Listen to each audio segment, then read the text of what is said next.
All right. Welcome back, you federal employees, to this episode of my videos, my podcast, wherever you are at. Thank you for being here, because today is going to be a great day learning about your federal benefits. And today I'm going to talk about a certain topic that affects many feds, and that is buying back your military time, and if that is a good or bad idea for you. So let's kind of run some numbers so that you can see the difference in real life numbers and an example of what it would be like for you or someone like you. Okay, so like always, I have my handy dandy notebook with an example of running the numbers of what makes sense and maybe when it doesn't make sense to buy back your military time. And I have to note, if you're already drawing a military retirement, you cannot continue to draw your military retirement and also have that time contribute into your FERS system. You can't double dip, basically, right? One or the other, you gotta pick. Okay, so as FERS employees, you might already know this, but to calculate your pension that you're going to get in retirement, right? There's a calculation, and it is you times your credible service times your high 3 times your multiplier. If you retire after 62, it's over 20 years, you're going to have a higher multiplier. But we're going to keep it simple, say you retire before 62, okay? So in this example, let's say you're high 3, at the end of your career, you're making pretty good money, about $110,000, right?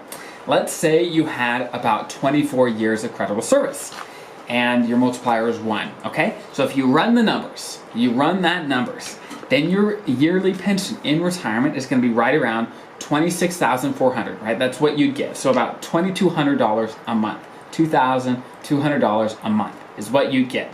Now, this person says, hey, I had 6 years of military service back in the day, right? I'm not drawing a retirement from it. What should I do with it? Should I buy it back? Does it make sense, right? So let's look at that. Let's say they bought it back, right? So that would add 6 years of credible service into their pension calculation, right? So if we do the same numbers, a high 3 of 110,000, okay? And then we add the 6 years to the credible service. So now instead of 24 years, they have 30 years of credible service. And let's say the same multiplier. Let's say 1%, right? Easy numbers. In this case, instead of $26,400, they'd have $33,000 every year. And instead of $2,200 every month, they'd have $2,750 every month. So it makes a dramatic difference. Every year, they would be getting more than $6,000 more from their pension because they bought back those 6 years of time. Now you're like, wow, that's a no-brainer. Why wouldn't anyone do it? I'm glad you asked, because there is a cost. There is a cost, and generally, with just about every decision that you make, there's going to be pros and cons. There's going to be a cost and benefit analysis. There's going to be very few decisions, especially with your FERS retirement and benefits, where it's a no-brainer. Sometimes it is, but sometimes, or most times, there's a cost and benefit. So now let's talk about the cost, about buying back your military time. Okay, so basically there's a calculation that you have to run to know what you have to pay, basically a deposit, okay? You have to pay an amount to have that time inputted into your pension, because during your military time, you weren't paying into the retirement system of the FERS, right? You weren't doing that. So they say, hey, no problem, we'll add that time in if you put in a certain amount of money or a deposit, okay? And this is how it's calculated. So you basically take your total military base pay. So if you had 5 years of military time and each year you got paid $30,000, okay? So 5 years at $30,000 would be a total of $150,000 that you were paid in those 5 years. So you take that number, that big number that you were paid, your base pay during your military time. And if you're a FERS employee, you times that number by 3%, okay? So in my example, let's say $150,000 was what you got paid total in those 5 years, and you're a FERS employee, so 3%, we times it, okay? That would make your deposit at $4,500, okay? That's how much you have to pay to get that time included in your FERS calculation, okay? But that is not all. For some people, like, wow, I only have to pay $4,500 once, and then every year in retirement, I will get over $6,000. Like, that's a no-brainer. I'm gonna do that, no problem, right? But that's not all. So this is kind of how it works. You have a 3-year, they call it a grace period, at the beginning of your federal service, that if you decide to buy back your military time during those 3 years, right when you come on with the federal government as a civilian, and if you decide to buy it back, there is no interest. So the calculation we just did, that's what you pay and that's it, okay? Now, if you wait after those 3 years, interest starts to accrue on that amount. So let's say you did 5 years of military time, you got into your civilian career, you did not buy back your military time right then, and you waited about 20 years. Now you're coming up to retirement and say, hey, I never bought that back. I'm gonna see what my deposit is.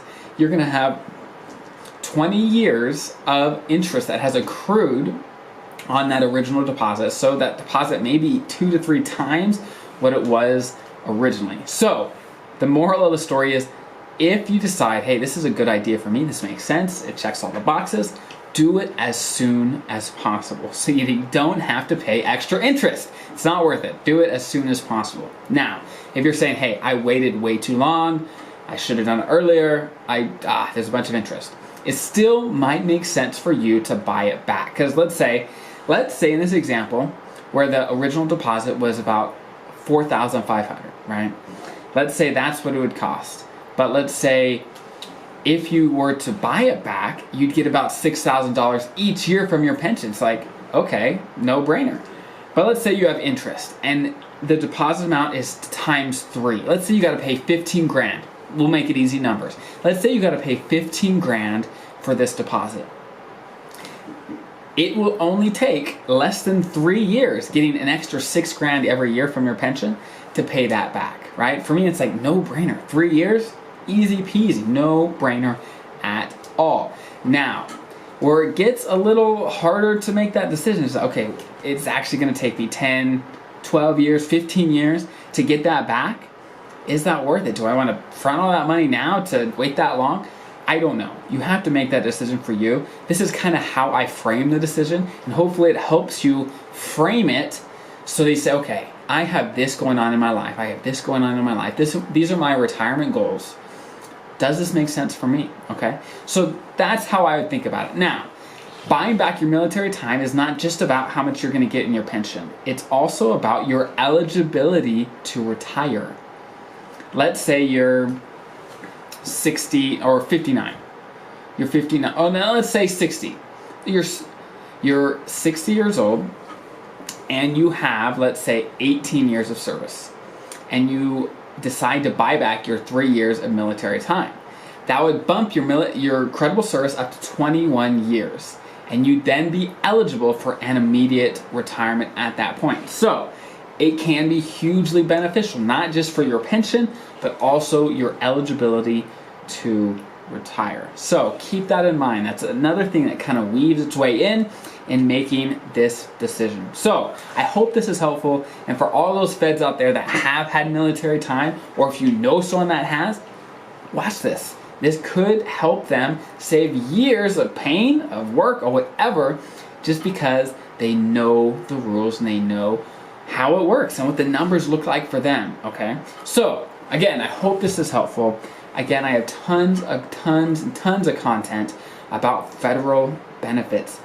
Go on my website, go on my YouTube channel, on my podcast, all these things. There's tons of information for free. I have some courses.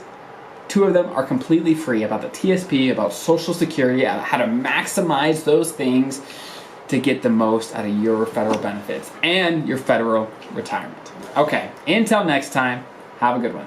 And again, thank you for making it to the end of my video, the end of my podcast. I hope this brought value to you and your life. My goal with this content is to bring as much value to as many people as I possibly can. So please, if you can, if this brought value to you, please show your support, subscribe, hit the thumbs up, comment, give me feedback about what you want to hear about, what you want to learn about, and how you can get more value out of this, and so that I could do the very best I can to make this the best channel for my viewers, for my listeners, the very best I can. So again, thank you for being here and investing in yourself and in your future. And I will see you next week.